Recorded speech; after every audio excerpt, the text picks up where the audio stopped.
Welcome to Luca and Miguel. Enjoy the video. Work on an 5 by 11-inch canvas at 300 dpi to plan proportions. Begin by sketching 3 thumbnails on a 1920 by 1080 pixel workspace to test composition, silhouette, and personality. Decide scale explicitly. A 3.5-inch wheel looks cartoonish on a 7-inch body, or increase exaggeration to a 1:2 ratio for whimsy. Label key dimensions, mark wheelbase, hood length, and cabin height. Use simple shapes, ovals, rectangles, and arcs, to lock the overall form before committing to line work. Draw a centerline and axle line at a 45-degree tilt for dynamic pose. From the thumbnail, block forms with ovals, rectangles, and arcs before refining details, keeping perspective simple and readable.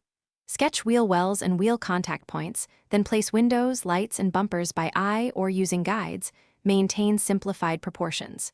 Keep stroke weight consistent. Use 3 to 5 pixel lines for digital art or a 0.3 to 0.5 mm pen for inked pencil work. Erase overlapping interior lines and finalize a clean contour. Apply flat base colors using a limited palette of 4 to 6 swatches to keep the design bold and readable. Add cell shading with 25% darker tones beneath fenders, under the chassis, and along the wheel arches. Place a 45-degree highlight band across curved surfaces to sell volume. Add reflected light and a soft highlight at 50% opacity on windows and chrome. Finish with a 2-pixel rim light. Simplify textures. Export as PNG at 1920 by 1080 for web or 300 dpi TIFF for print.